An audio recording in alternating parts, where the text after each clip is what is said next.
কোনো অন্যায়, বিশৃঙ্খলা, বোমাবাজি, সন্ত্রাসবাদ, টেরোরিজম এগুলোর সাথে ইসলামের কোনো সম্পর্ক নেই। শান্তির ধর্ম। এজন্য আল্লাহ তাআলা ফাসাদ সৃষ্টিকারীদেরকে পছন্দ করেন। কোনো ধরনের বাজে কথা, মন্দ কথা, অশালীন কথা, অশ্লীল কথা আমরা মুখ দিয়ে উচ্চারণ করব। কোনো ধরনের বাজে স্ট্যাটাস, মন্দ স্ট্যাটাস, অশালীন স্ট্যাটাস আমরা ফেসবুকে দিব। আসসালামু আলাইকুম ওয়া রাহমাতুল্লাহি তাআলা ওয়া বারাকাতুহু।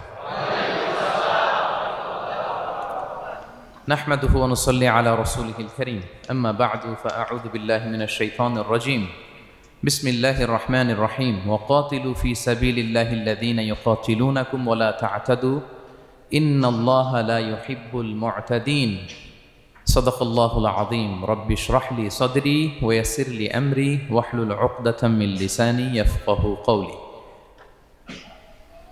বাংলাদেশি মুসলিম কমিউনিটি মালয়েশিয়ার আয়োজনে ইউনিভার্সিটি সায়েন্স মালয়েশিয়ার এই খুলিয়া দেওয়ান খুলিয়ার এই থিয়েটার হল রুমে আজকে পেনাং কনফারেন্স 2023 যারা আপনারা উপস্থিত হয়েছেন তাদের সবাইকে জানাচ্ছি আন্তরিক শুভেচ্ছা এবং অভিনন্দন। আহলান ওয়া সাহলান ওয়া মারহাবান বিকুম ফি হাযা আল-লিকা আত-তাইয়িব আল-মুবারাক।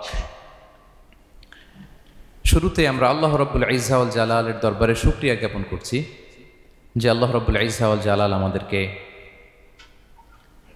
একটি চমৎকার জায়গায়, চমৎকার একটি পরিবেশে কিছু দিনই কথা শুনবার জন্য একত্রিত হওয়ার সুযোগ দিয়েছেন।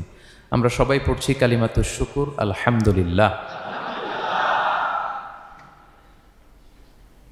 আল্লাহ রাব্বুল ইজ্জা ওয়াল জালালের দরবারে শুকরিয়া জ্ঞাপনের পাশাপাশি আমি আজকের এই প্রোগ্রামের অর্গানাইজিং কমিটি যারা আছেন তাদেরকে আমি অন্তরের অন্তঃস্থল থেকে শুকরিয়া জানাতে চাই।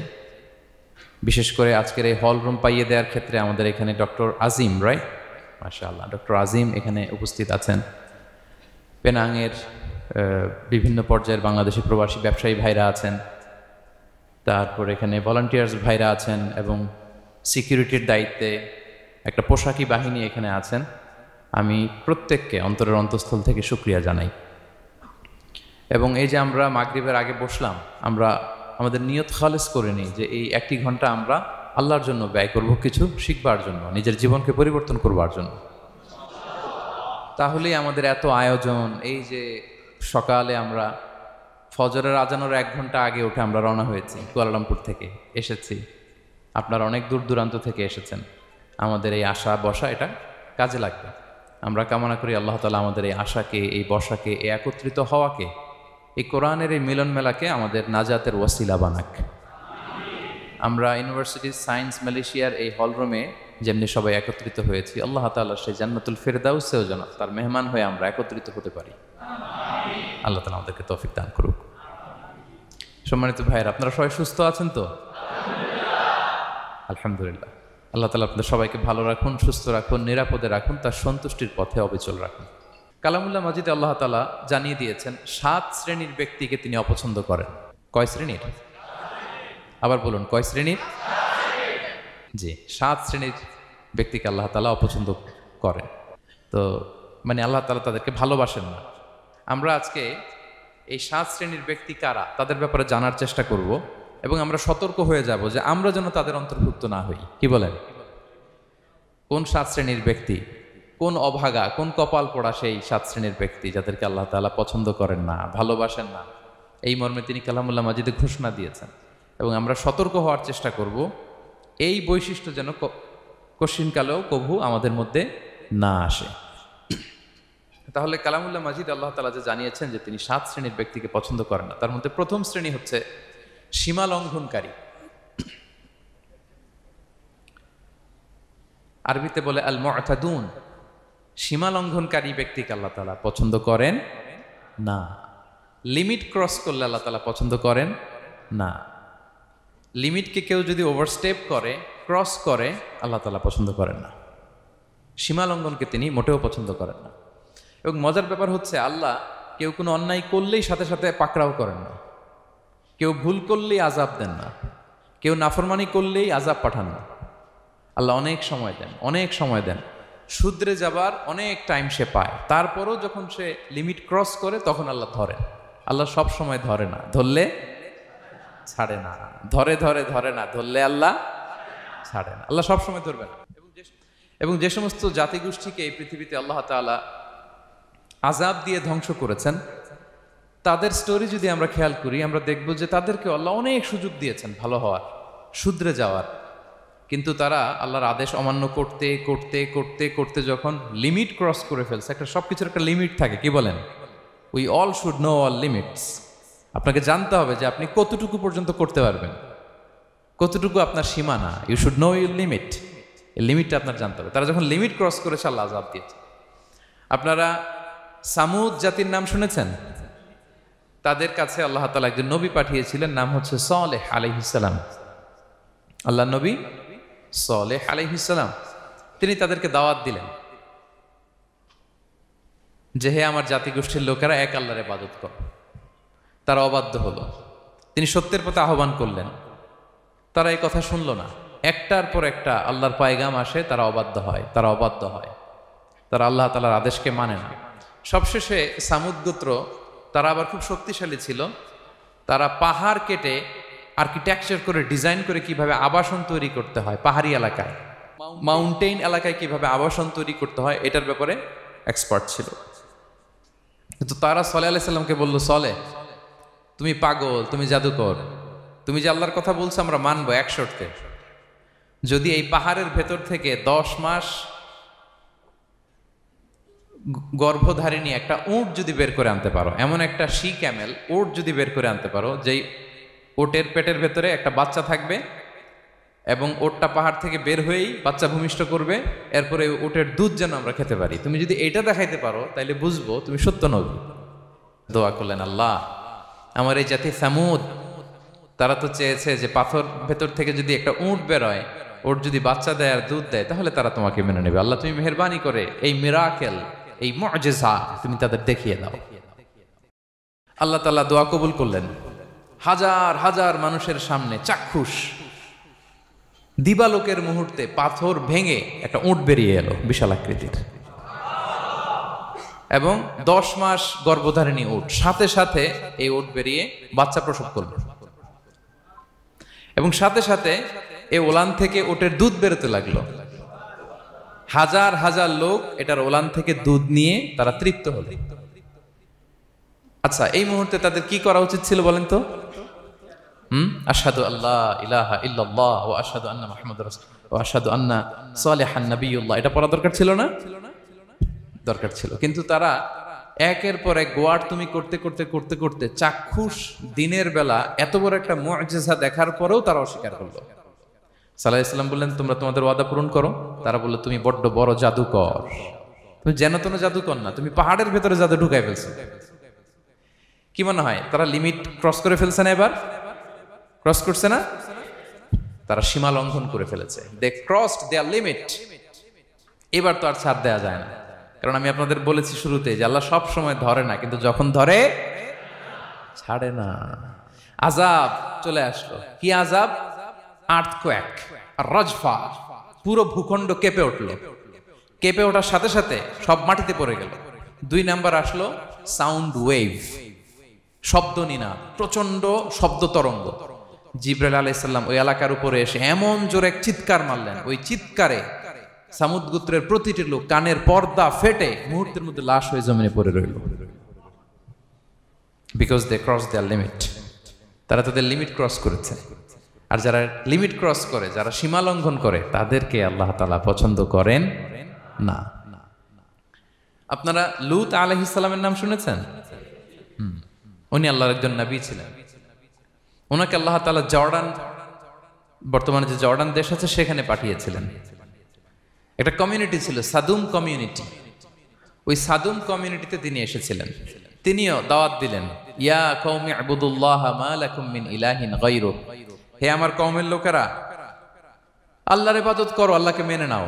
ওরা অস্বীকৃতি জানালো। সত্যের পথে আহ্বান করলেন, অস্বীকৃতি জানালো। ওরা, ওদের পাশ দিয়ে ক্যারাভেন যেত, কাফেলার লোকেরা ডাকাতি করত। ডাকাতির শাস্তির ব্যাপারে তিনি ভয় দেখালেন, তারা নিবৃত্ত হলো না।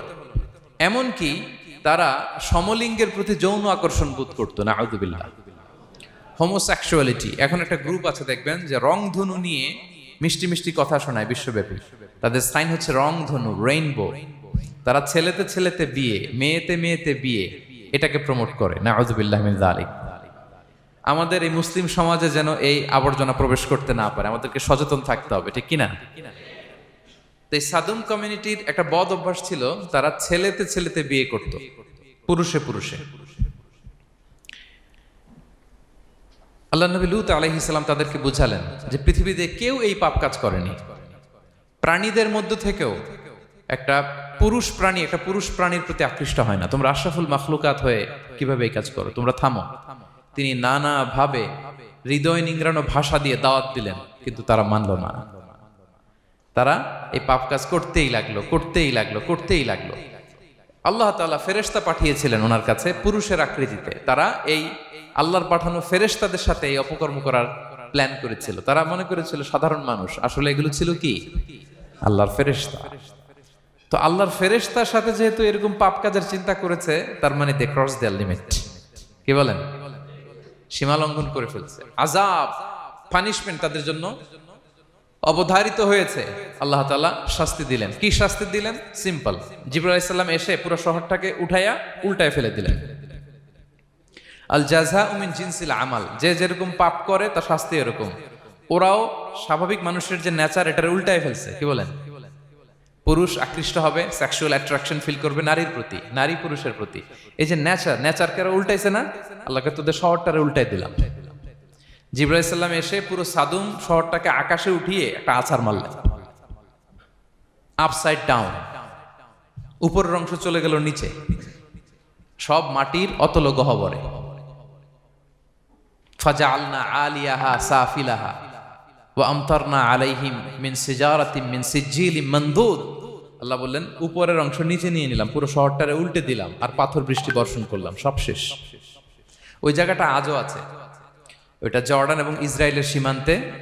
এটাকে এখন বলে মৃত সাগর, আল বাহরুল মাইয়িত আরবিতে, ইংরেজিতে বলে ডেড সি। কি সি? Dead sea. মৃত সাগর কেন? কারণ ওখানে কোনো প্রাণী জন্মায় না। ওই সাগরে কোনো মাছ নাই, কোনো ব্যাঙ নাই, এমনকি কোনো শ্যাওলাও নাই। গজবের জায়গা। লবণের ডেনসিটি অ্যাটলিস্ট 10 times more than the natural sea. সাধারণ সাগরের পানিতেই তো কত লবণ, আমরা মুখে নিলে রাখতে পারি এত লবণ। ওইটার চেয়ে কমপক্ষে 10 গুণ বেশি লবণাক্ত। গজবের জায়গা, আযাবের জায়গা। এবং আযাব কেন এসেছে? They cross their limit. তারা সীমা লঙ্ঘন করেছে। আর ইন্নাল্লাহা লা ইউহিব্বুল মুতাদিন, আল্লাহ তাআলা সীমা লঙ্ঘনকারীকে পছন্দ করেন না।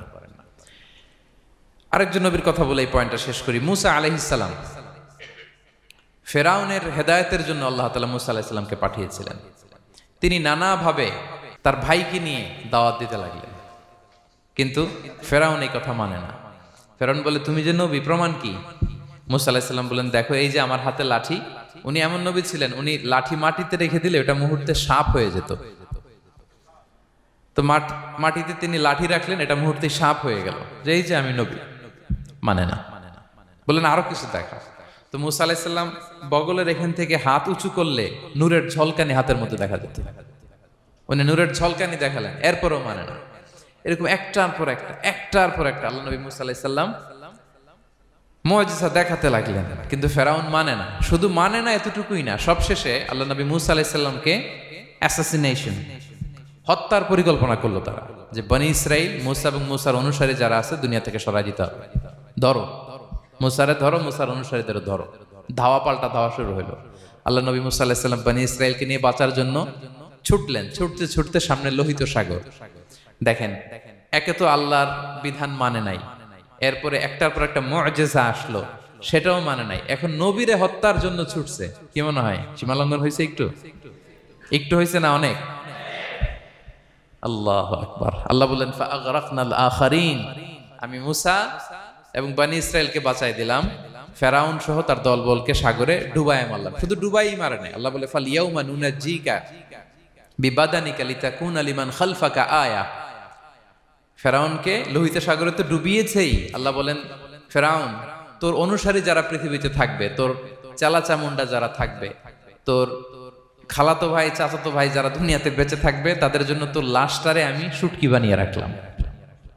Up to the day of judgment, কিয়ামত পর্যন্ত ফেরাউনের লাশটা মিশরের জাতীয় জাদুঘরে ড্রাই বডি হিসেবে আছে। আমি নিজে দেখে এসেছি নিজ চোখে, মমিফাইং করে ছুটকি বানায় রাখছে।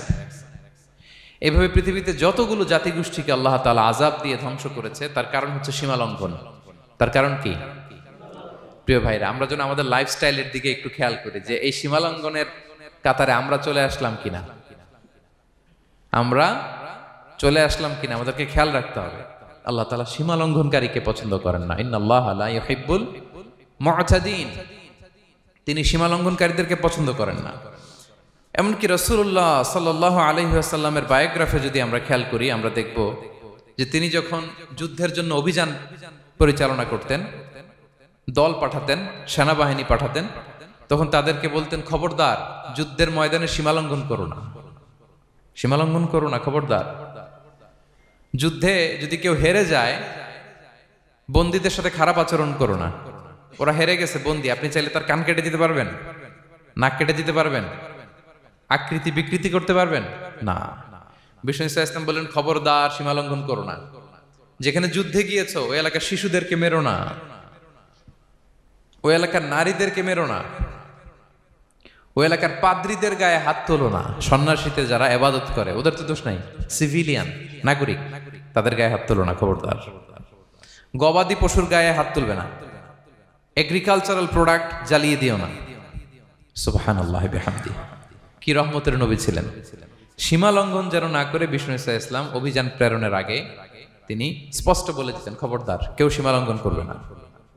যারা তোমাদের বিরুদ্ধে অস্ত্র তুলেনি তাদের বিরুদ্ধে অস্ত্র তোলা যাবে না, কারণ ইন্নাল্লাহা লা ইউহিব্বুল মু'তাদিন, আল্লাহ তাআলা সীমা লঙ্ঘনকে পছন্দ করেন না। প্রিয় ভাইরা, তাহলে যে 7 শ্রেণীর ব্যক্তিকে আল্লাহ তাআলা পছন্দ করেন না, তার প্রথমটা আমরা জেনে গেলাম, তারা কারা? সীমা লঙ্ঘনকারী। আমি কিন্তু প্রায় এরকম জিজ্ঞেস করব এবং সব শেষে আপনাদেরকে নিয়ে রিভাইজ করব। তাহলে 1 নম্বরে আমরা পেলাম তারা কারা। মেহেরবানি করে সবাই বলবেন একসাথে, তারা কারা? তারা সীমা লঙ্ঘনকারী, তারা তাদের লিমিট ক্রস করে, তাদেরকে আল্লাহ তাআলা পছন্দ করে না। সো আমরা আমাদের লাইফের সাথে একটু মিলিয়ে নেই যে আমরা আমাদের কোন ক্ষেত্রে সীমা লঙ্ঘন করি কিনা একটু খেয়াল করেন। আমার যে দায়িত্ব আছে আমি কি সীমা লঙ্ঘন করি কিনা? আমার স্ত্রী আমার দায়িত্বে, তার সাথে সীমা লঙ্ঘন করি কিনা? আমার ভাতিজা ভাতিজি অনেকের আছে ইয়াতিম, তার বাবা মারা গেছে, তার সব সম্পত্তির দায়ভার আমার উপর দেয়া, আমি ওইখানে তাকে ঠিকঠাক মতো সব দেই কিনা, সীমা লঙ্ঘন করি কিনা? হ্যাঁ, ক্ষমতা পেলে সীমা লঙ্ঘন করি কিনা? কি মনে হয় আমরা ক্ষমতা পেলে সীমা লঙ্ঘন করি কিনা? হ্যাঁ, করে করে হ্যাঁ, মানে যেইখানে ডাক্তারের কাছে যাই বলে, ডাক্তার সাহেব আমার এইখানে ফোড়া, সারা দেহের যেই কোনো জায়গায় ধরতে পারেন, এইখানে ধরেন না, তো এইখানে না ধরলে ভালো হবে? ফোড়া যেইখানে, ট্রিটমেন্ট তো ওইখানে দিতে হবে, কি বলেন? রোগ যেখানে ওষুধও সীমা লঙ্ঘন। দায়িত্ব পেলে আমরা সীমা লঙ্ঘন করি। এমনকি আমরা যারা ইবাদত করি, অনেকে ইবাদতেও সীমা লঙ্ঘন করি, ইবাদতেও না। ভারসাম্য থাকতে হবে, পরিমিতি বোধ থাকতে হবে। এবং মজার ব্যাপার হচ্ছে আল্লাহ তাআলা দোয়া এবং জিকিরের ক্ষেত্রে এই কথাটা উল্লেখ করেছেন যে তোমরা দোয়া জিকিরের ক্ষেত্রে সীমা লঙ্ঘন করো না। আল্লাহ তাআলা বলেন, উদউ রাব্বাকুম তাদাররুআ ওয়া খুফিয়া ইন্নাহু লা ইউহিব্বুল মু'তাদিন। তোমরা আল্লাহকে ডাকো কেমন ভাবে? তাদাররুআ ওয়া খুফিয়া, সবিনয়ে গোপনে, সবিনয়ে ডাকো, চুপিসারে ডাকো, গোপনে গোপনে ডাকো, অল্প আওয়াজে ডাকো। কারণ কি? ইন্নাল্লাহা লা ইউহিব্বুল মু'তাদিন, আল্লাহ সীমা লঙ্ঘনকারীদেরকে পছন্দ করেন না। তাহলে আপনি যদি দোয়া করেন আল্লাহর কাছে, যখন জিকির করবেন বিনীতভাবে, চুপিসারে, সবিনয়ে, বিষ্ণু ঈসা ইসলাম যেভাবে শিখিয়েছেন ওইভাবে জিকির করবেন।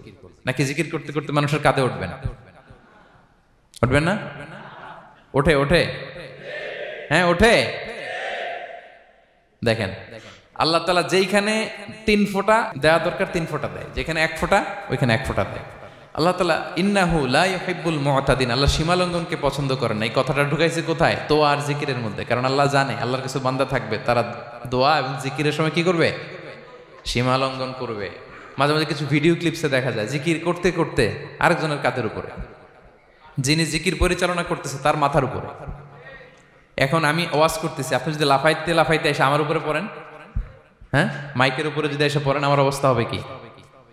লাফাতে লাফাতে উপরে উঠে যায়, নিজে ইনজুর্ড হয়, পাশের শ্রোতাকে ইনজুর্ড করে, যিনি আলোচনা পরিচালনা করতেছে তাকে ইনজুর্ড করে। এরকম আছে না নাই? ইন্নাহু লা ইউহিব্বুল মু'তাদিন। আল্লাহ তাআলা সীমা লঙ্ঘনকে পছন্দ করেন না। তাহলে আমাদের প্রত্যেকের উচিত আমাদের লিমিট জানা, আমরা যেন আমাদের কখনো লিমিটকে ক্রস না করি প্রিয় ভাইরা। এটা প্রতিটি ক্ষেত্রে, ইভেন ইবাদতে আমরা যেন সীমা লঙ্ঘন না করি। এই পয়েন্টটা মনে থাকবে আপনাদের? আচ্ছা, তাহলে 2 নম্বরে আমরা চলে যাই। 2 নম্বরে যে শ্রেণীকে আল্লাহ তাআলা পছন্দ করেন না তারা হচ্ছে জালিম বা অত্যাচারী।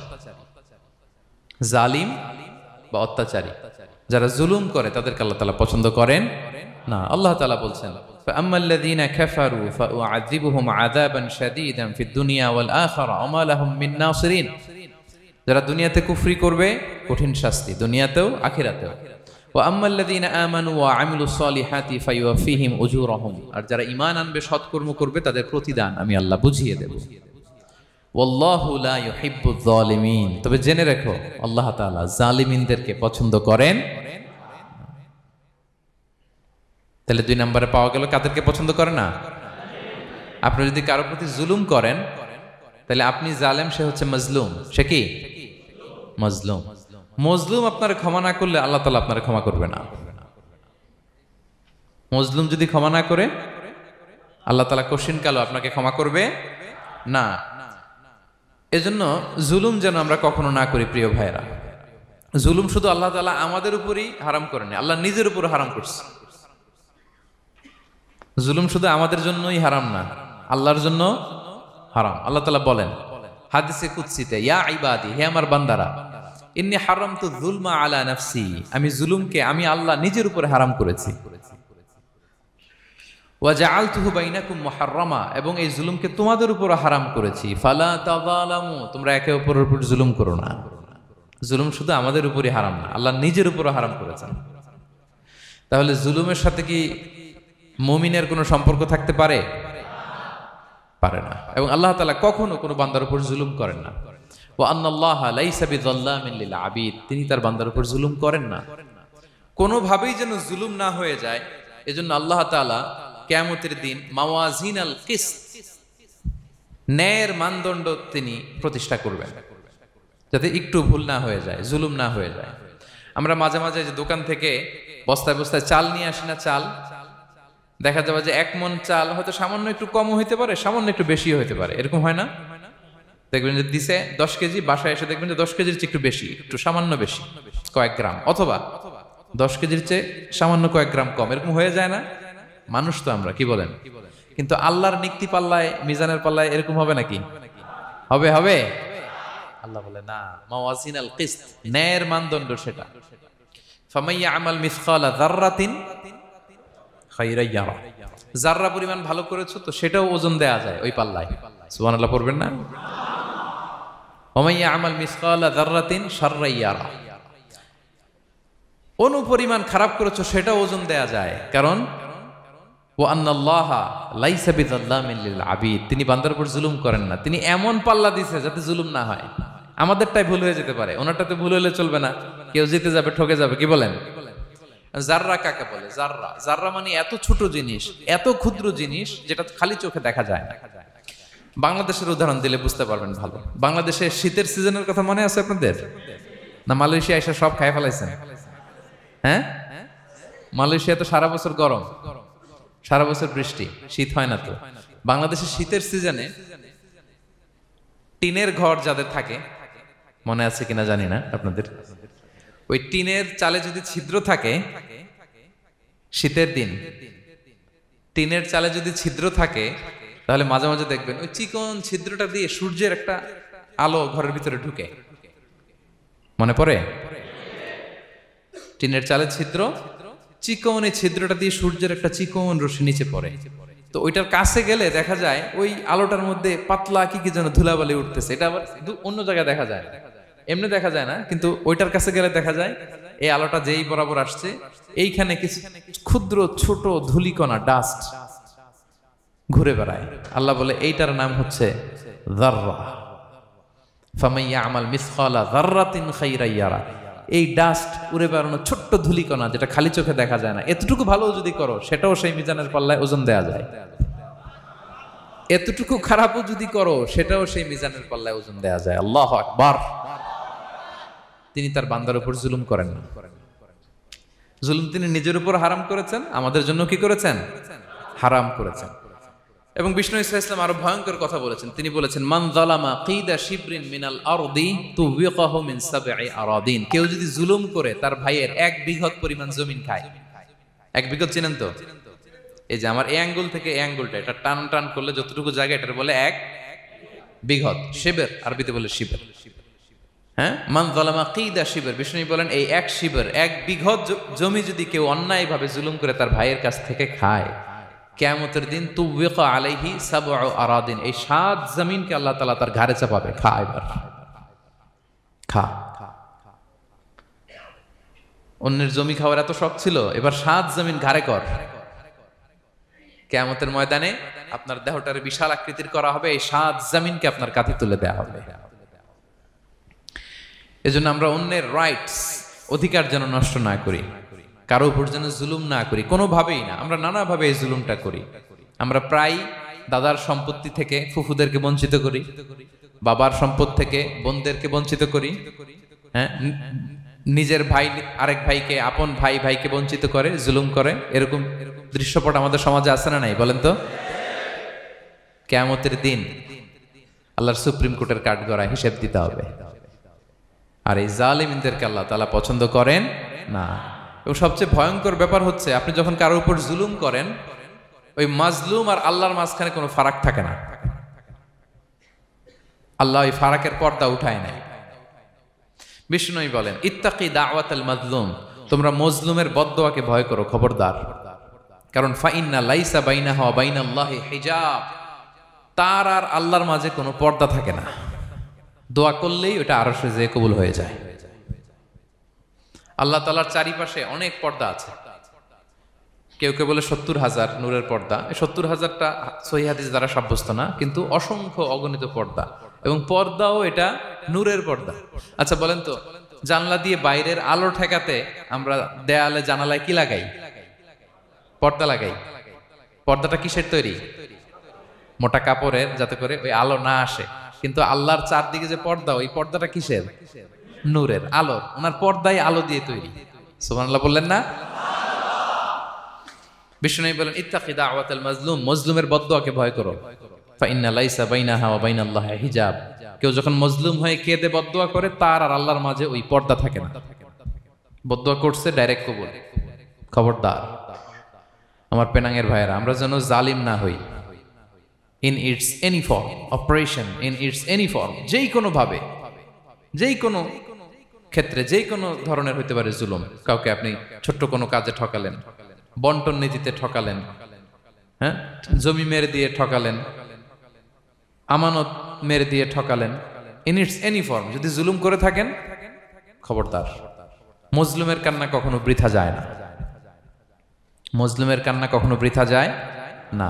জীবনের কোনো না কোনো সময়ে এর প্রায়শ্চিত্ত আপনাকে করতে হবে। জীবনের কোনো না কোনো সময়ে এর প্রায়শ্চিত্ত করে আপনাকে মরতে হবে। তাহলে কোন বিশ্বাসী কি জালিম হতে পারে? কারণ ইন্নাল্লাহা লা ইউহিব্বুল যালিমিন, আল্লাহ তাআলা জালিমদেরকে পছন্দ করেন না। তাহলে জুলুমের সাথে আমাদের কোনো সম্পর্ক আছে? হ্যাঁ, কোনো সম্পর্ক আছে। তাহলে 2 শ্রেণীর ব্যক্তির কথা আমরা জানলাম যাদেরকে আল্লাহ পছন্দ করেন না। 1 নাম্বার, প্রথমটা কে ছিল? সীমা লঙ্ঘনকারী, লিমিট যে ক্রস করে, ইন্নাল্লাহা লা ইউহিব্বুল মুআতাদিন। 2 নাম্বার কি জানলাম? হ্যাঁ, জালিম, অত্যাচারী, অপ্রেসর। অপ্রেসরকে আল্লাহ তাআলা পছন্দ করেন না। তাহলে এই 2টারে আমরা নো বলে দিলাম আজকের কনফারেন্স রুমে। আওয়াজ করে বলেন তো সবাই, নো। এই লিমিট ক্রস আর জুলুম, নো, চলে গেছে, খালাস। এবার 3 নম্বরে দেখি আল্লাহ কাদেরকে পছন্দ করেন না। 3 নম্বরে আল্লাহ তাআলা অহংকারী, দাম্ভিক লোককে পছন্দ করেন না। অহংকারী, আমাদের তো অহংকার টহংকার নাই না? আছে? অহংকার আছে? কিসের অহংকার বলেন? টাকার, আর ক্ষমতার, আর সৌন্দর্যের, আর হ্যাঁ পাওয়ার, সোশ্যাল পাওয়ার, এই যে অহংকার, অহংকারের খাঁচা থেকে মুক্ত রাখো আমাদেরকে তুমি প্রভু হয়ে, পড়েন আমিন। এটা একটা ভয়ঙ্কর খাঁচা। আচ্ছা, অহংকার করার আমাদের আছে কি বলেন তো? কিছুই নাই। আল্লাহ বলে ওয়া খুলিকাল ইনসানু দাঈফা, তোমাদেরকে আমি দুর্বল করে তৈরি করছি। আমরা দুর্বল, শুধু দুর্বল না, দুর্বলের ঘরের দুর্বল। আমার বাপ ছিল দুর্বল, আমার দাদা ছিল দুর্বল, আমরা 14 গোষ্ঠী কি? হাল আতা আলাল ইনসানি হিনুম মিনাদ দাহরি লাম ইয়াকুন শাইআম মাযকুরা। আল্লাহ বলেন একটা সময় ছিল উল্লেখ করার মতো তোমার কিছুই ছিল না। আজকে তো এত লম্বা চওড়া মানুষ, আমরা কিছুই ছিলাম না। আমার বর্তমানে বয়স চলে 36, 37। তা আজ থেকে 37 বছর আগে আমি কি ছিলাম? আমার অস্তিত্বই ছিল না, আমার কোনো নাম ছিল না, আমার কোনো গ্রাম ছিল না, আমার কোনো অ্যাড্রেস ছিল না, আমার কোনো পরিচিত ছিল না। আজ থেকে আরো 37 বছর পরে একটু খেয়াল করেন তো, এখন তো 37, আরো 37 ধরেন বাঁচলাম। এরপরে আমি দুনিয়া, দুনিয়া থাকবে কিন্তু আমি নাই। আজকে কার জন্য আটকে আছে দুনিয়ার কাজ বলেন তো? আপনার দাদার জন্য, আপনার নানার জন্য। তো আপনাকে লাগে কেন?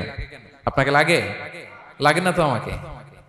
আমি দুনিয়া, একদিন কিছুই ছিলাম না। আল্লাহ বলেন হাল আতা আলাল ইনসানি হিনুম মিনাদ দাহরি লাম ইয়াকুন শাইআম মাযকুরা। তুমি কিছু ছিলা, একটা সময় কিছুই ছিলা না, উল্লেখ করার মতো তুমি কিছুই ছিলা না। অস্তিত্বহীনের জগৎ থেকে তোমাকে আমি অস্তিত্বে আনলাম। তোমার বাবার পৃষ্ঠদেশ থেকে তোমার মায়ের গর্ভাশয়ে আমি তোমাকে ফেললাম। সেখানে আমি আল্লাহ তোমাকে একটু একটু করে তিলে তিলে বড় করলাম। 9 মাস 10 মাস পরে মায়ের পেট থেকে দুনিয়াতে তুমি আসলে। দেখেন তো দুনিয়ায় আসার পরে আমাদের অবস্থাটা কি? কাপড় নাই, চোপন নাই, এভাবে চলে আসছি। আসার পরে কেউ যদি মুখে খাবার তুলে দেয় তাইলে খাইতে পারি, হ্যাঁ, তাও লিকুইড খাবার, এদিক দিয়ে দিলে এদিক দিয়ে পড়ে যায়, খালি মুছতে হয়। মেহমান একজন এসে আদর করে কোলে নিচে পেশাব করে দিছি ভরাইয়া, আছে না নাই? হয়েছে না, হয়েছে না এরকম? আদর করে একটা কোলে নিছেন, এখনই না ডায়াপার আসছে মিয়া। আজ থেকে 10 বছর আগে এগুলো ছিল নাকি? প্যাম্পাস ডায়াপার ছিল, এই কাঁথা টাতা নিয়ে কোলে নেওয়া লাগতো, এরপরে দিছে ওদিক দিয়ে, জামা টামা ভিজে শেষ। ইভেন রাসূল সাল্লাল্লাহু আলাইহি ওয়াসাল্লামের কোলে এরকম বাচ্চারা পেশাব করে দিছে, এরকম হাদিস আছে।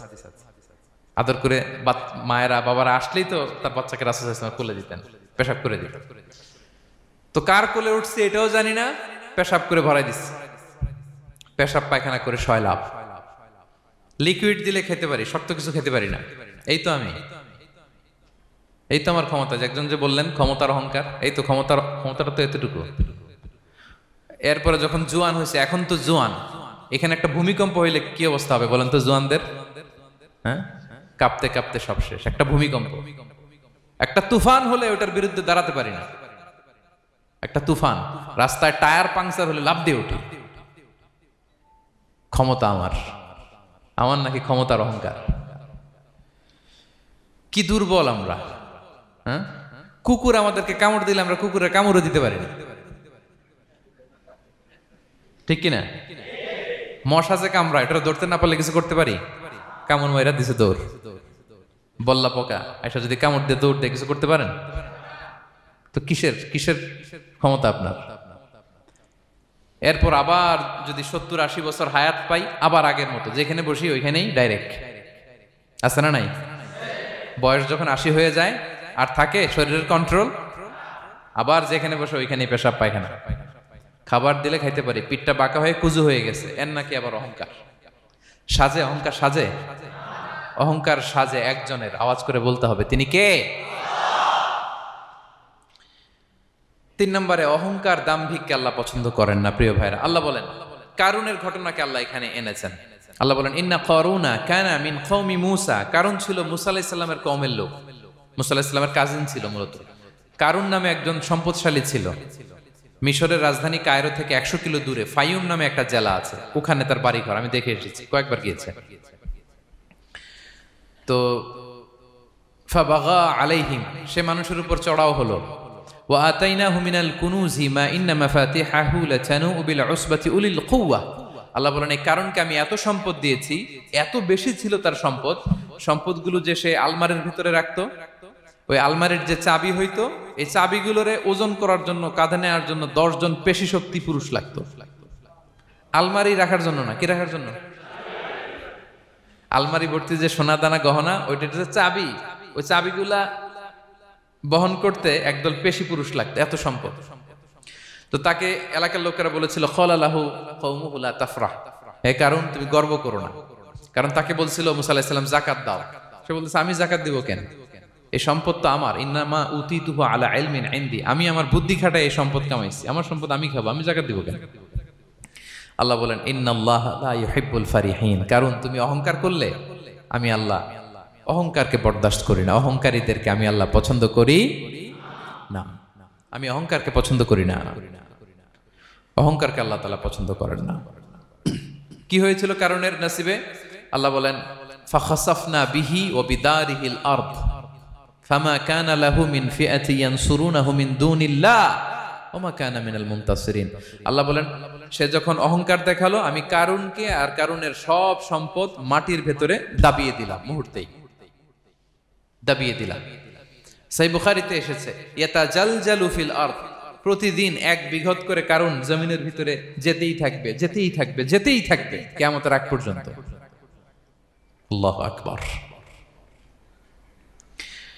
কারণ অহংকার করেছিল। আল্লাহ বলে আমি অহংকারীদের পছন্দ করি না। সূরা লুকমানে আল্লাহ বললেন ওয়ালা তুসাইর খাদ্দাকা লিন্নাস, মানুষ থেকে মুখ ফিরিও না। ওয়ালা তামশি ফিল আরদা মারাহা, জমিনে অহংকার ভরে হেঁটো না। ইন্নাল্লাহা লা ইউহিব্বু কুল্লা মুখতালিন ফখুর, আল্লাহ তাআলা অহংকারীদেরকে, দাম্ভিকদেরকে পছন্দ করেন না। এই যে আমি বলছি যে 7 শ্রেণীর লোককে আল্লাহ পছন্দ করেন না, এটা আমার মন গড়া বানানো কথা। প্রতিটি কথার পেছনে কোরআনের যুক্তি আছে। কোরআনে আল্লাহ তাআলা বলছেন আল্লাহ অহংকারীদেরকে পছন্দ করেন না। ইংরেজিতে কি বলে? ইগো আছে আমাদের, হ্যাঁ ইগো, এটা ছেড়ে ফেলতে হবে, অহংকার করা যাবে না। আমার প্রিয় ভাইয়েরা একটু মনোযোগী হন, এই আয়াতের তাফসীরটা একটু সংক্ষেপে বুঝিয়ে দেই। আল্লাহ তাআলা বলছেন ইন্নাল্লাহা লা ইউহিব্বু কুল্লা মুখতালিন ফখুর, আল্লাহ কোন মুখতাল আর ফাখুরকে পছন্দ করেন না। মুখতাল আর ফাখুর মানে কি? মুখতাল মানে যে অহংকার করে মনে মনে। কিছু লোক আছে ভিতরে ভিতরে নিজের বড় মনে করে, বাইরে বলে না বা বলার সাহস পায় না, কিন্তু ভিতরে ভিতরে ভাবে আমি কোন হনুরে, কি বলে আমি কোন, আমি তো বড়, আরে আমার চেয়ে বড় বেশি জানে নাকি কেউ, আমার চেয়ে কিছু পারে নাকি, আমি তো, কিন্তু এটা মুখ দিয়ে বলে না, ভিতরে ভিতরে আছে না নাই? এদেরকে আরবিতে বলে মুখতাল। কি বলে? মুখতাল। আরেকজন ফাখুর, সে শুধু ভিতরে না, এটা প্রকাশ্যে বলে বেড়ায়, এটা আরো ডেঞ্জারাস। ফাখুর সে আরো খারাপ, সে প্রকাশ্যে তার অহংকার প্রদর্শন করে, বলে বেড়ায় যে আমি বড়, আমি বড়, আমি বড়। এই আমি বড় কথাটাই সবচেয়ে ভয়ঙ্কর। আমি বড় কথাটাই সবচেয়ে ভয়ঙ্কর। নিজে যাকে বড় বলে বড় সে, লোকে যাকে বড় বলে বড় সে হয়। আমার প্রিয় পেনাঙ্গের ভাইয়েরা, নিজেকে বড় মনে করা এটা শয়তানের স্বভাব। কার স্বভাব? বিনয়ী হওয়া এটা নবীদের স্বভাব। আল্লাহ তাআলা ফেরেশতাদেরকে বলেছিলেন উসজুদু লি আদম, তোমরা আদমকে সিজদা দাও। ফাসাজাদাল মালাইকা কুল্লুহুম, সবাই সিজদা দিল ইল্লা ইবলিস, কে ছাড়া? ইবলিস ছাড়া। সে নিজেকে বড় মনে করেছিল, শয়তান।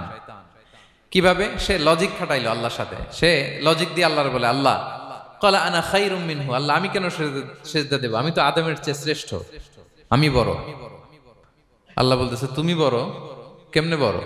শয়তান বলে খালাকতানি মিন নার, আপনি আমারে বানাইছেন কি দিয়ে? আগুন দিয়ে। ওয়া খালাকতাহু মিন তিন, আর আদমকে বানিয়েছেন মাটি দিয়ে। কি দিয়ে? মাটি দিয়ে। আগুনের ধর্ম দাউ দাউ করে উপরের দিকে কি করে? ওঠে, আর মাটি ঢিলা রেখে দিলে নিচে পড়ে যায়। তো সে যুক্তি দিয়ে বলতেছে আল্লাহ ঊর্ধ্বগামী কোন জিনিস তো নিম্নগামী কোন জিনিসের কাছে মাথা নোয়াতে পারে? যুক্তি। মনে রাখবেন যুক্তি সব জায়গায় খাটে। আপনার অফিসের যে বস, মালয়েশিয়ান ভাষায় বসরে কি বলেন আপনারা? ওকে, তোকে। এই আপনার তোকের সামনে যে আপনি লজিক খাটাইলে হবে? বস যেটা বলে ওইটাই ফাইনাল। তো আল্লাহ তাআলা আদেশ করেছিলেন সেজদা করার, সে সেজদা করলেই ভালো করতো, কিন্তু সে যুক্তি দিল আল্লাহ আমি শ্রেষ্ঠ, তাকে বানাইছেন মাটি দিয়ে, আমারে বানাইছেন আগুন দিয়ে, আমি কেন মাথা নত করব, আমি বড়। এই আমি বড় বলার সাথে সাথে দৃশ্যপট পাল্টায় গেল। আল্লাহ বলে বের হ, ফখরুজ, বের হ, তুমি অভিশপ্ত, তুমি লানত প্রাপ্ত, তোমার স্থান হবে জাহান্নাম।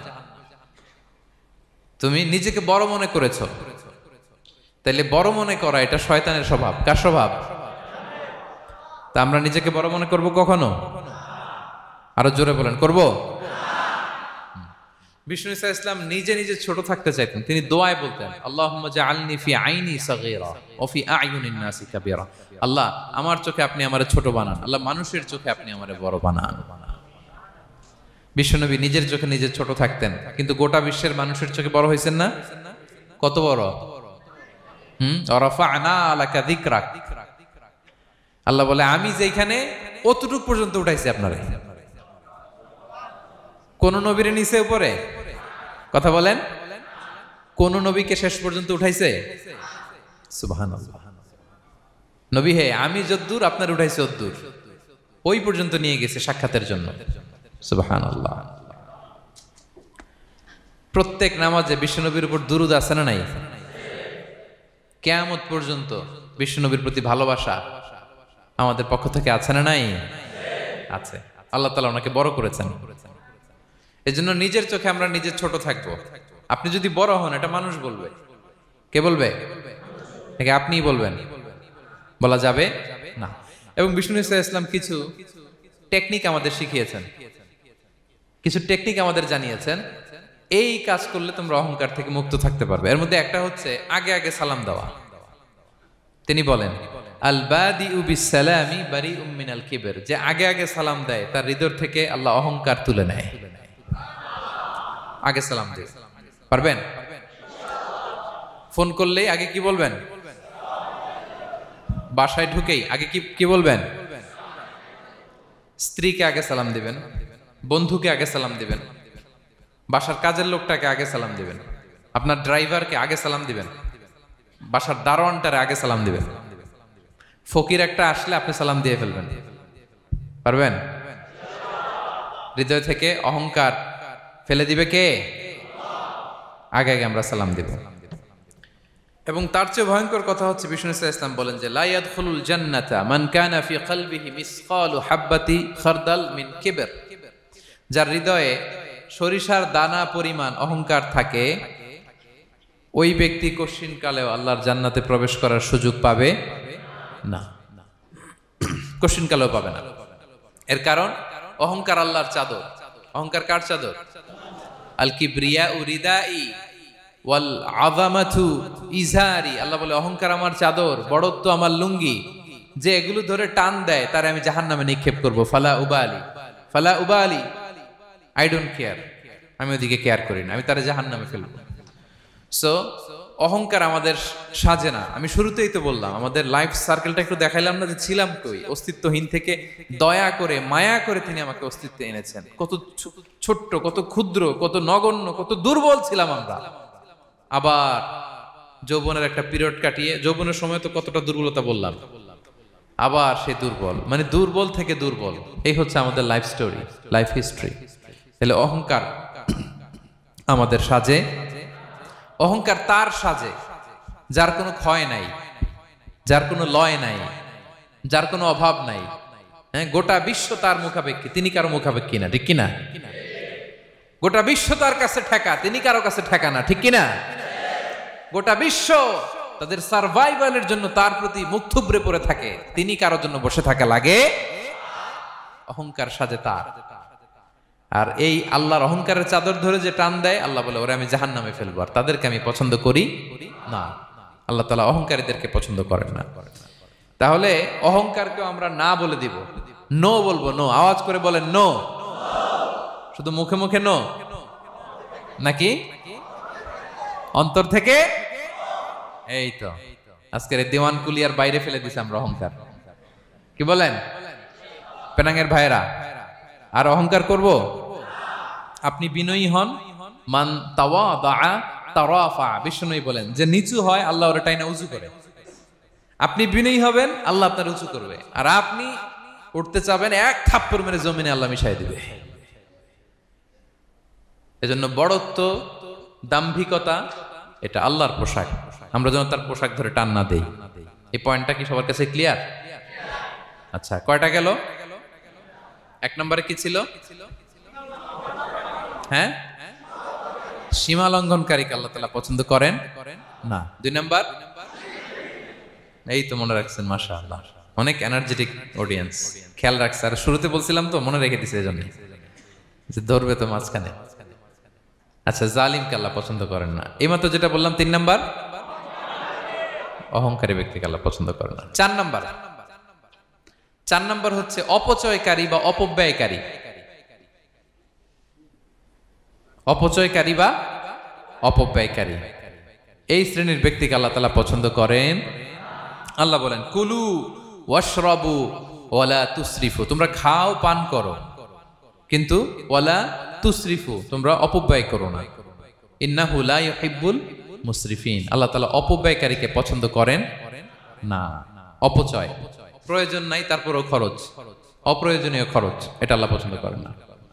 ইভেন কি দানের ক্ষেত্রেও, আপনি যে দান করবেন, এখানেও ভারসাম্যপূর্ণ দানের কথা বলা হয়েছে। আল্লাহ বলছেন, ওয়াল্লাযীনা ইযা আনফাকু লাম ইউসরিফু ওয়া লাম ইয়াকতুরু ওয়া কানা বাইনা যালিকা কাওয়ামা, যারা দান করে, দানের ক্ষেত্রে কৃপণতাও করে না, আবার সব দিয়ে দেন। যেমন আপনার ছেলের স্কুলের বেতন দিতে হবে, ফ্যামিলির খরচ আছে, এটা আছে সেটা আছে, কিন্তু আপনি বেতনে সব দিয়ে দিলেন একজনকে, তো আপনি চলবেন কেমনে? দেয়া যাবে না, ভারসাম্যপূর্ণ হয় নাই, ভারসাম্যপূর্ণ হইতে হবে। তাহলে অপচয়টা আল্লাহ তাআলা পছন্দ করেন না। এবং বিষ্ণু সাল্লাল্লাহু আলাইহি ওয়াসাল্লাম বলেছেন, কুলু ওয়াশরাবু, খাও পান করো, ওয়া তাসাদদাকু, দান করো, ওয়ালবাসু, যা মনে চায় পরিধান করো। ভালো পোশাক পরিধান করে আপনি আল্লাহ শুকর করবেন, কোনো অসুবিধা নেই, কিন্তু শর্ত হচ্ছে মালাম ইউখালিতুহু ইসরাফ, এটার মধ্যে কোন ধরনের অপচয় অপব্যয় থাকতে পারবে, আও মাখিলা, অথবা বড়ত্ব থাকতে পারবে না। তাহলে 4 নম্বরে আমরা জানলাম যে অপচয়কারীকে আল্লাহ তাআলা পছন্দ করেন না। শুধু এখানেই শেষ না, আল্লাহ তাআলা অপচয়কারীকে শয়তানের ভাইয়ের সাথে তুলনা করেছেন। কার ভাই? আল্লাহ বলেন, ওয়ালা তুবাযযির তাবযীরা, তোমরা অপচয় করো না, কারণ ইন্নাল মুবাযযিরিনা কানু ইখওয়ানা শায়াতিন, অপচয়কারী কার ভাই? ওয়া কানা শাইতানু লিরাব্বিহি কাফুরা, শয়তান তার প্রভুর ব্যাপারে অকৃতজ্ঞ। তাহলে আমরা জানলাম অপচয়কারী কার ভাই? আচ্ছা বলেন তো, বুঝে শুনে উত্তর দিন, যিনি শয়তানের ভাই উনি নিজেও একটা কি? বলে ফেলছেন আপনারাই, আমি আর কি বলবো। যারা আল্লাহ শয়তানের ভাই বানাইছে ও নিজেও একটা কি? তাহলে এটা যেন আমরা না করি, আমরা যেন পরিমিতি বোধ যেন আমাদের ব্যয়ের ভেতরে থাকে। এই আয়াতগুলোতে আমরা 2টা শব্দ পাই, একটা ইসরাফ আর একটা তাবযীর। ইন্নাল্লাহা লা ইউহিব্বুল মুসরিফিন, আর জায়গা ওয়ালা তুবাযযির তাবযীরা, দুটোই হারাম পেনাঙ্গের ভাইয়েরা। পার্থক্যটা কি? পার্থক্য হচ্ছে ইসরাফ মানে হচ্ছে বৈধ বা হালাল কোনো ক্ষেত্রে প্রয়োজনাতিরিক্ত ব্যয় করা, হালাল হালাল, কিন্তু আপনি অতিরিক্ত খরচ করছেন। বাসায় আম লাগবে 2 কেজি, কয় কেজি? 2 কেজি হলে সুন্দর খাওয়া যায়, নিয়ে আসছেন 10 কেজি, কয় কেজি? 3 দিন পরে এগুলো পচে টচে নষ্ট হয়েছে, অপচয় হয়েছে না? কিন্তু আম কিনা হালাল না হারাম? আম খাওয়া হালাল না হারাম? তাহলে এই যে হালাল জিনিসে প্রয়োজনাতিরিক্ত যে খরচ করছেন, এটাকে বলে ইসরাফ, এটা নিষেধ। আরেকটা আল্লাহ যেটা আরো ভয়ঙ্কর, শয়তানের ভাই বানাইছে আল্লাহ যে কারণে, ওটার বলে তাবযীর। ওটা কি? তাবযীর হচ্ছে অবৈধ বা হারাম কোনো ক্ষেত্রে প্রয়োজনাতিরিক্ত ব্যয় করা। এমনি কাজটা হারাম। এমনি কাজটা কি বলেন তো? মদ খাওয়া কি? এখন ট্রাক ভর্তি করে মদ নিয়ে আসছেন। নাচানাচির অনুষ্ঠানে ফান্ডিং করা কি? অশ্লীলতা, নৃত্য প্রদর্শনের একটা প্রোগ্রাম হবে নারীদের, এটাতে ফান্ডিং করাটা কি? হারাম। এখানে আপনি হাত খুলে দান করছেন, এটার বলে তাবযীর। তাহলে ইসরাফও হারাম, তাবযীরও হারাম। 2টার মধ্যে বেশি হারাম হচ্ছে তাবযীর, যে তাবযীরের কারণে আল্লাহ তাআলা তাকে শয়তানের ভাই বলেছেন। তাহলে অপচয়ের সাথে আমাদের কোনো সম্পর্ক, আমরা একটু গলা ফাটিয়ে অপচয়কে নো বলে দিব, আওয়াজ করে বলেন নো। আজকে থেকে আর কোনো অপচয় নাই, আজকে থেকে অপচয় নাই। বিশ্বনবী সাল্লাল্লাহু আলাইহি ওয়াসাল্লাম একবার আম্মাজান আয়েশা রাদিয়াল্লাহু তাআলা আনহার ঘরে ঢুকলেন। ফাওয়াজাদা কিসরাতা খুবজিন মুলকাতিন আলাল আরদ, আম্মাজান আয়েশার ঘরে ঢুকেই দেখলেন এক টুকরো রুটি মাটিতে পড়ে আছে। কোথায় পড়ে আছে? ফাগাদিবান নবী, নবী সাল্লাল্লাহু আলাইহি ওয়াসাল্লাম রেগে গেলেন, তিনি রাগান্বিত হলেন, প্রচন্ড রেগে গেলেন। রেগে আম্মাজান আয়েশাকে বললেন, আয়েশা, এই যে আল্লাহর রিজকে তুমি নষ্ট করছো, আল্লাহর রিজিকের মূল্যায়ন করতে শেখো আয়েশা। কোনো ঘরে যদি আল্লাহর রিজিক আসে আর ওই রিজিককে যদি মূল্যায়ন করা না হয়, তাহলে সে রিজিক আর এই ঘরে আসে না। কারণ এই রুটিটা খেয়েই তো তুমি বেঁচেছিলা, ঠিক কিনা? আজকে আমরা যেই রুটিটা, যেই ভাতগুলো ফেলে দিয়ে ডাস্টবিনে, এতটুকু খাইলে আমার কাশ্মীরের ভাইরা বেঁচে যাবে, এতটুকু পাইলেই আমার ফিলিস্তিনের ভাইরা বেঁচে যায়, এতটুকু পেলেই ওই ডাস্টবিনে মারামারি করে যারা খাবার খোঁজে ওরা বেঁচে যায়, ঠিক কিনা? এই জন্য বিষ্ণু ইসলাম রেগে গেলেন। বিষ্ণু সবসময় রাখতেন না, রেগে বললেন, আয়েশা, আল্লাহর নেয়ামতের কদর করো। তোমার ঘরে রিজিক আসলে ওটার যদি মর্যাদা না দাও, এই রিজিক তোমার ঘরে আর ঢুকবে না। নট নেসেসারি শুধু খাবারের ক্ষেত্রে, যে কোনো ক্ষেত্রে অপচয় যেন না হয়, অপব্যয় যেন না হয়। আমরা অনেক সময় করে ফেলি, খেতে বসলে অনেক খাবার নিয়ে ফেলি, অর্ডার করতে গেলে দোকানে অনেক অর্ডার করে ফেলি, রেস্টুরেন্টে, কিন্তু এই খাবারগুলো নষ্ট করা যাবে না। ডাস্টবিনে যেন না যায় আপনার কারণে। আপনি কি করবেন? লেফট ওভার ফুড সাথে করে বঙ্গুজে নিয়ে আসবেন। আপনারা তো বঙ্গুজ বলেন নাকি? পেনাঙ্গে কি বলে? বঙ্কুজ। হ্যাঁ, টেক অ্যাওয়ে বা বঙ্কুজ বললে ওরা বঙ্কুজ দিবে, নিয়ে আসবেন, বাসায় এনে রাতে খাবেন, তারপরের দিন খাবেন, অথবা কাউকে দিয়ে দিবেন, কিন্তু খাবার নষ্ট করা চলবে। কারণ ইন্নাল্লাহা লা ইউহিব্বুল মুসরিফিন, আল্লাহ তাআলা অপচয়কারীকে পছন্দ করেন। কথাটা কি বুঝতে পেরেছেন সবাই? আচ্ছা, কয়টা গেল? আর বাকি রইল কয়টা? 5 নাম্বার, খেয়ানতকারী। আমানতের খেয়ানত যে করে, বা বিশ্বাসঘাতক আমানতের খেয়ানত যে করে। অনেক লম্বা কথা, আমি যেহেতু সময় কম শেষ করে দিচ্ছি। ইন্নাল্লাহা লা ইউহিব্বুল খাইনিন, আল্লাহ তাআলা খেয়ানতকারীকে পছন্দ করেন, বিশ্বাসঘাতকতা যে করে। আল্লাহর কথা বাদ দেন, আমাদের সমাজে বলেন, কেউ যদি বিশ্বাসঘাতকতা করে আমরা পছন্দ করব না, তাকে কেউ পছন্দ করে না। ইন্নাল্লাহা লা ইউহিব্বু মান কানা খাওয়ানান আসিমা, পাপী খেয়ানতকারীকে আল্লাহ পছন্দ করেন না। এবং মুনাফিকের আলামত রাসূল সাল্লাল্লাহু আলাইহি ওয়াসাল্লাম বলেছেন, কি দেখে মুনাফিক চিনবা? তিনি বলেছেন 3 জিনিস দেখে মুনাফিক চিনবা। 1, ইযা হাদ্দাসা কাযাবা, মুনাফিক কথা বললে মিথ্যা বলে। কথা বললে কি করে?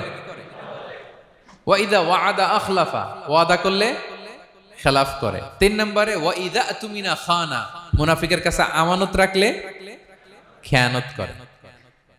আমানতের খেয়ানত, এটা মুনাফিকের আলামত। শুধু মুনাফিকের আলামতই না, এটা কিয়ামতের একটা আলামত।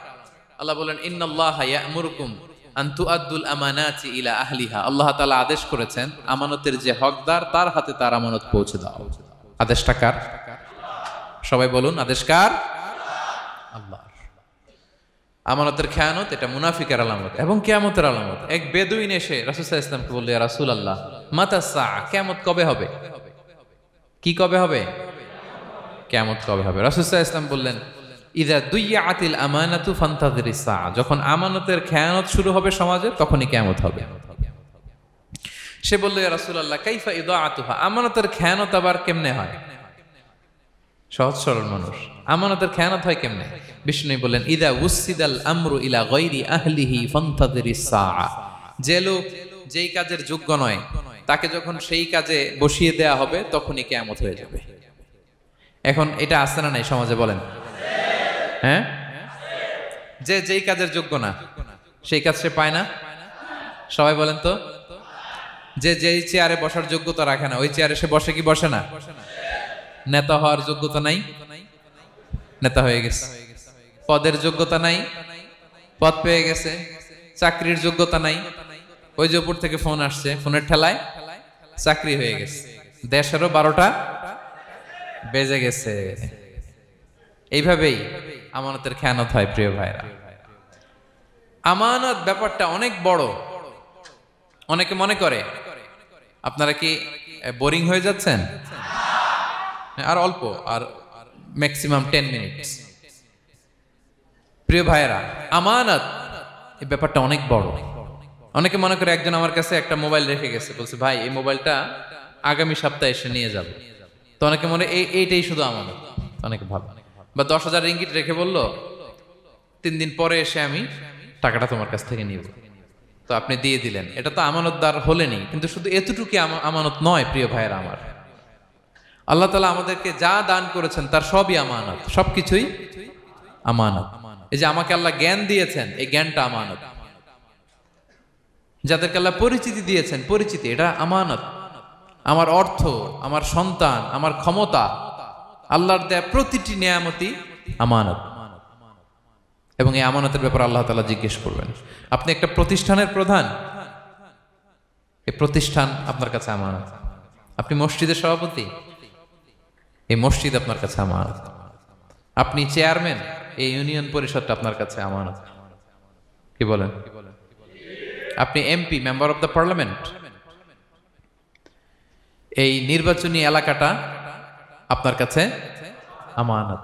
আপনি রাষ্ট্রপ্রধান, পুরো রাষ্ট্রের প্রতিটি ইঞ্চি আপনার কাছে কি? এই আমানতের খেয়ানত যখন হবে, বিষ্ণু বললেন তখনই কিয়ামতের অপেক্ষা করো, ফান্তাযিরিস সাআহ, কিয়ামত হয়ে যাবে। তাহলে খেয়ানতকারীকে আল্লাহ তাআলা পছন্দ করেন না, আমানতের খেয়ানতকে পছন্দ করেন। আর আমানত এটা ব্যাপক বিষয়। আমার জ্ঞান, আমার ক্ষমতা, আমার পরিচিতি, আমার সন্তান, আমার স্ত্রী, সবকিছু আমানত। এবং এগুলোর ব্যাপারে আল্লাহ তাআলা আমাদেরকে জিজ্ঞেস করবেন। কয়টা গেল? তাহলে খেয়ানতকে আমরা নো বলে দিব। আওয়াজ করে বলেন নো। একটার সাথে আমাদের সম্পর্ক নেই। 6 নম্বরে হচ্ছে ফাসাদ সৃষ্টিকারী, বিশৃঙ্খলা সৃষ্টিকারী। সমাজে যারা বিশৃঙ্খলা সৃষ্টি করে তাদেরকে আল্লাহ পছন্দ করেন না। আল্লাহ বলেন ইন্নাল্লাহা লা ইউহিব্বুল মুফসিদিন। আল্লাহ তাআলা ফাসাদ সৃষ্টিকারীদেরকে কখনো পছন্দ করেন না। সমাজে নানাভাবে, সামাজিকভাবে ফাসাদ, রাজনৈতিকভাবে ফাসাদ, অর্থনৈতিকভাবে ফাসাদ, এই যত ফাসাদ বিশৃঙ্খলা আছে এগুলোর হোতা যারা, তাদেরকে আল্লাহ পছন্দ করে না। নানাভাবে দেখবেন যে সমাজে অনেকে ফাসাদ সৃষ্টি করে। আমাদের বাংলাদেশে কিছুদিন আগে কাঁচামরিচের দাম বেড়ে গেছে না? কেমনে বাড়লো? নিশ্চয়ই কেউ সিন্ডিকেট করছে, নিশ্চয়ই কেউ মজুদদারি করছে, নিশ্চয়ই এখানে কেউ ফাসাদ তৈরি করছে, ঠিক কিনা?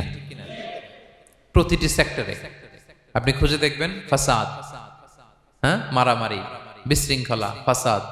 এই কিছুদিন আগে এক নির্বাচনের প্রার্থীকে ধরে পিটাইছে, সবাই দেখলাম আমরা, তাই না? এটা ফাসাদ হয়েছে না? বিশৃঙ্খলা হয়েছে না? এই আপনি যদি ধরে ধরে বলেন পরিবারে, সমাজে, রাষ্ট্রে, অর্থনীতিতে, বাজারে, প্রতিটি জায়গায় ফাসাদ আছে না নাই? আল্লাহ তাআলা বলেন ইন্নাল্লাহা লা ইউহিব্বুল মুফসিদিন। এই ফাসাদ সৃষ্টিকারীকে আল্লাহ তাআলা পছন্দ করে না। মদিনাতে এই যে টিকিটের দাম, সুন্দর কথা বলছেন, টিকিটের দাম বাড়ায় যারা দেয়, সেম গোস টু দেম, তাদেরও একই কথা, ফাসাদ সৃষ্টিকারী আর মুফসিদুন। এই যে আমাদের হাজিদের এত টাকা লাগে কেন? 50,000 টাকার টিকিট হয়ে গেছে কয় লাখ? 2 লাখ, কয় 1 লাখ। হজে যারা গেছে 1,95,000 টাকা করে পড়ছে একজনের টিকিট। কিয়ামতের দিন আল্লাহর সুপ্রিম কোর্টের কাঠগড়ায় তোমাকে দাঁড়াতে হবে, পাই টু পাই। সেদিন হিসেব নিয়ে আল্লাহ তাআলা ছাড়বেন, ঠিক কিনা?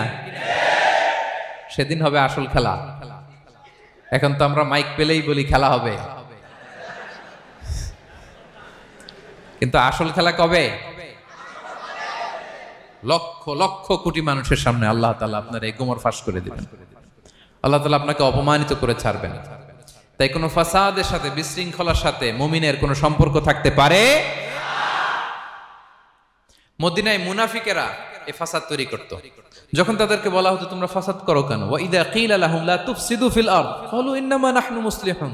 তারা বলল আরে ফাসাদ কি, আমরাই তো ভালো মানুষ, আমরাই তো ভালো মানুষ, আমরাই তো ভালো কাজ করি। আল্লাহ বলে না, আলা ইন্নাহুম হুমুল মুফসিদুনা ওয়ালাকিন লা ইয়াশউরুন।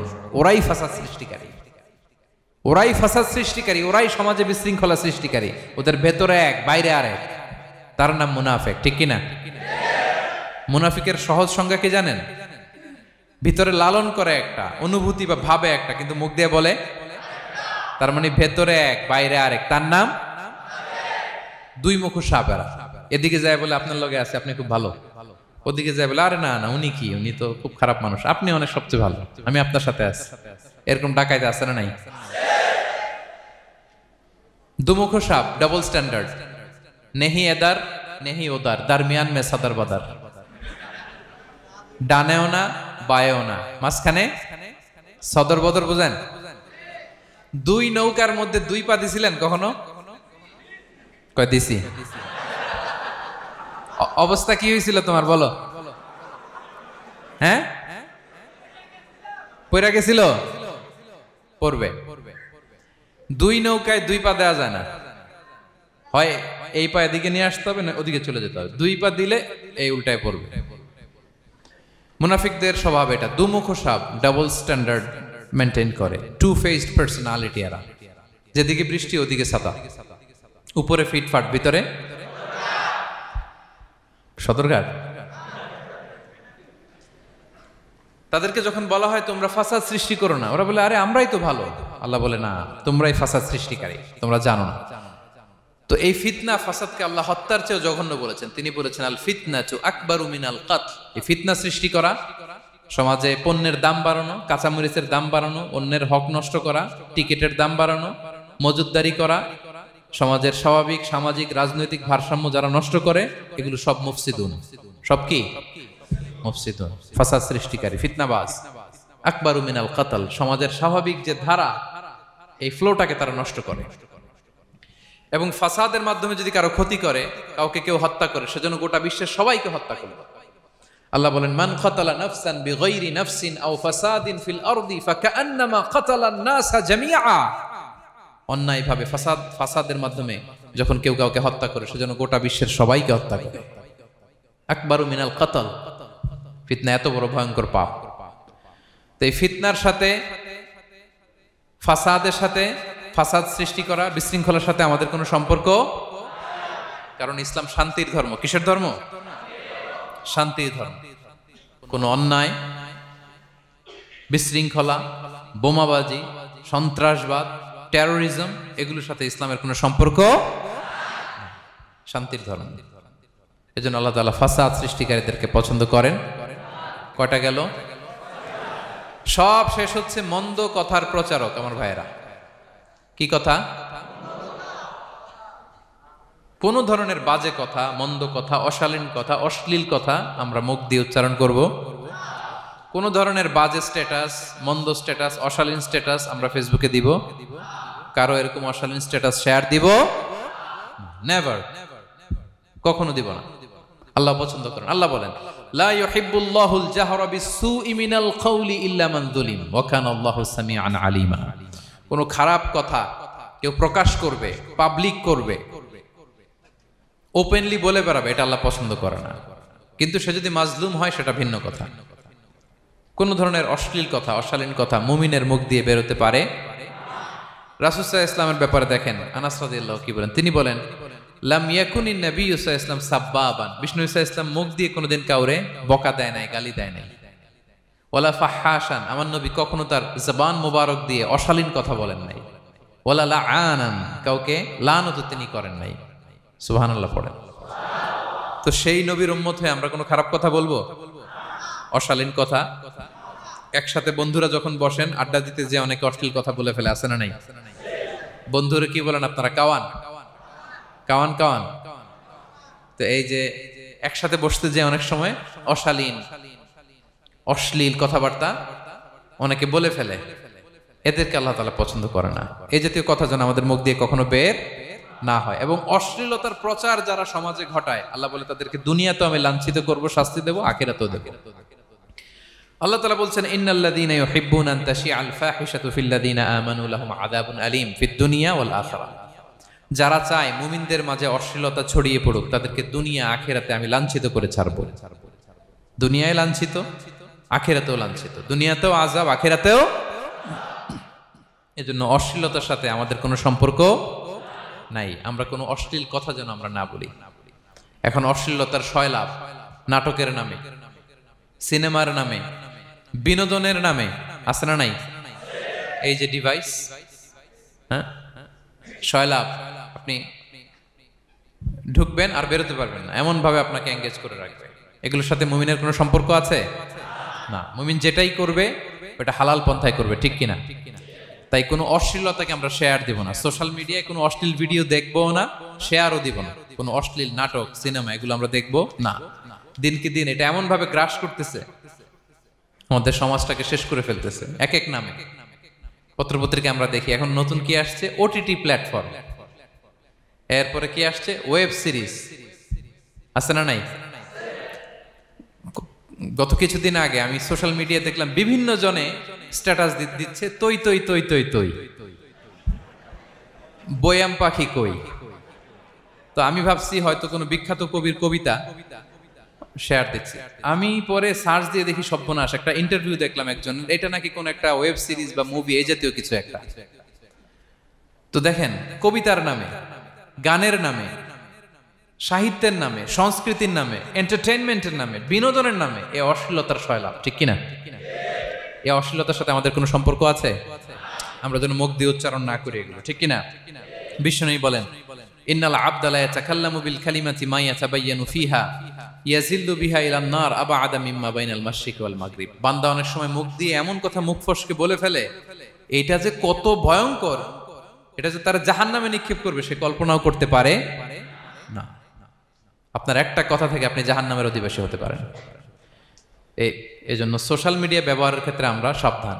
যে কোনো ধরনের গুজব, মিথ্যা কথা, হক্স নিউজ, অশ্লীলতা, স্ক্যান্ডাল, এগুলোর সাথে আমাদের কোনো সম্পর্ক নাই। আমরা সবসময় যেন শালীনতার মধ্যে থাকি, সত্যের পক্ষে থাকি। কথা বুঝতে পেরেছেন? তাহলে কয় শ্রেণীর ব্যক্তিকে আল্লাহ পছন্দ করেন না?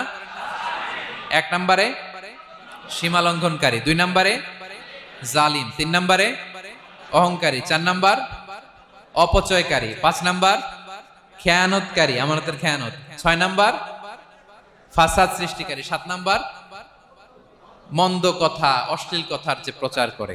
এগুলো যারা করে এদের সাথে আমাদের কোনো সম্পর্ক, এই 7 শ্রেণীর লোককে আল্লাহ তাআলা অপছন্দ করেন। এগুলো কি আমাদের জীবনে থাকবে? এগুলো আমরা কি শুধু হল রুম থেকে বের করে দিব না পুরো জীবন থেকে? পারা যাবে? পারা যাবে? আওয়াজ করে পড়ুন ইনশাআল্লাহ। পেনাঙ্গের ভাইরা, আল্লাহ তাআলা আমাদের সবাইকে কথাগুলো বোঝার ও আমল করার তৌফিক দান করুক। এই আলোচনা যেন আমাদের নাজাতের ওসিলা হয়। আমরা এখানে যেমনি বসলাম, আবারও যেন কোনো তাফসিরুল কোরআনের ময়দানে বসতে পারে, আল্লাহ তৌফিক দান করুক। হাযা মা ইনদি ওয়াল ইলমু ইনদাল্লাহ আলাইহি তাওয়াক্কালতু ওয়া ইলাইহি উনীব। ওয়াসসালামু আলাইকুম ওয়া রাহমাতুল্লাহি তাআলা ওয়া বারাকাতুহু।